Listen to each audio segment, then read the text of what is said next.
Hello बच्चों, let's read the question. The question here is slow rate of decomposition of fallen leaves or logs in the nature is due to. So यहाँ पे हमारा जो की concept हम use करेंगे वो फैक्टर्स अफेक्टिंग डीकॉम्पोजिशन की बात करेंगे. हमें पता है कि डीकॉम्पोजिशन एक बहुत ही इंपॉर्टेंट एक्टिविटी है जो कि हमारे इकोसिस्टम की वर्किंग को ठीक रखती है. अदरवाइज इकोसिस्टम वर्क नहीं कर सकता. अब हमारे पास जो हमारा अर्थ है, this is basically a closed system with respect to materials. Earth जो है वो क्लोज सिस्टम है with respect to materials. Close system होने की वजह से हमारे जो भी मटेरियल्स यहाँ पे है या न्यूट्रिएंट्स है वो यहीं पे रीसर्कुलेट ही होने चाहिए. वो ऐसा नहीं है कि वो कहीं और से आ रहे हैं.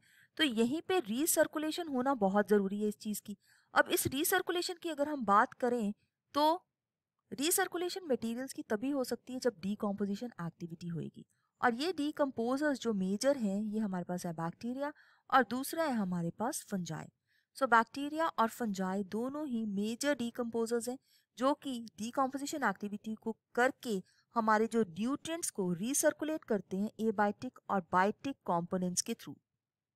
एबायोटिक और बायोटिक कंपोनेंट्स के थ्रू इसको रीसर्कुलेट करते हैं. अब फैक्टर्स जो डीकॉम्पोजिशन को अफेक्ट करते हैं वो डिपेंड करता है कि केमिकल कॉम्पोजिशन जो मटेरियल है जिसको हम डेट्रिटस बोलते हैं उसकी क्या है. और दूसरा ये एनवायरमेंटल फैक्टर्स पे भी डिपेंड करता है. अब एनवायरमेंटल फैक्टर्स में आ जाता है कि डीकॉम्पोजिशन एक्टिविटी को मैक्सिमम रखने के लिए एक तो कंडीशंस वार्म होनी चाहिए और दूसरा ह्यूमिड होना चाहिए. ह्यूमिड का मतलब बहुत ज़्यादा पानी भी ना हो और बहुत ड्राई भी ना हो. तो दोनों कंडीशंस में जो डीकॉम्पोजिशन एक्टिविटी कम हो जाती है, लेकिन वार्म और ह्यूमिड कंडीशंस के अंदर ये बिल्कुल मैक्सिमम ही रहेगी. केमिकल कॉम्पोजिशन की बात करें, जब भी कभी डेट्रिटस के अंदर लिग्निन और काइटिन दोनों अवेलेबल है तो डीकॉम्पोजिशन एक्टिविटी को ये स्लो डाउन कर देंगे क्योंकि ये बहुत ही डिफिकल्ट मटेरियल्स होते हैं डीकम्पोज होने के लिए. लेकिन अगर नाइट्रोजन सॉल्युबल सब्सटेंसेस हैं या शुगर्स हैं तो डीकम्पोजिशन एक्टिविटी है जो वो फास्ट हो जाती है. अब यहाँ पे देखते हैं, कहते हैं स्लो रेट क्यों है डीकम्पोजिशन ऑफ फॉलन लॉग्स का, क्योंकि वहाँ पे जो मॉइस्चर कंटेंट है वो कम होता है. और फॉलन लॉग्स के अंदर मॉइस्चर कंटेंट काफ़ी कम होगा क्योंकि पानी तो कहीं से एब्जॉर्ब हो नहीं रहा है.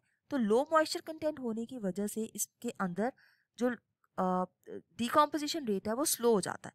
लेकिन ए ऑप्शन को देखें, एनारोबिक एनवायरनमेंट अराउंड देम, ये तो बिल्कुल रॉन्ग है क्योंकि आसपास तो एरोबिक कंडीशंस हैं. तो ऑक्सीजन भी एक बहुत ही इंपॉर्टेंट कंपोनेंट है, एरोबिक एनवायरनमेंट होना चाहिए. तो दूसरा लिखा हुआ है लो सेलुलोज कंटेंट. फॉलन लॉग्स के अंदर सेलुलोज कंटेंट हाई होने की वजह से डीकॉम्पोजिशन एक्टिविटी स्लो हो सकती है लेकिन लो सेलुलोज की वजह से नहीं हो सकती. फिर लिखा है पुअर नाइट्रोजन कंटेंट, ये भी रॉन्ग हो जाता है. तो हमारा जो ऑप्शन बनता है बिल्कुल सही आंसर इस क्वेश्चन के लिए वो है ए सी चॉइस, मतलब कि लो मॉइस्चर कंटेंट की वजह से इसकी एक्टिविटी स्लो डाउन हो रही है. I hope you have understood it well. All the best.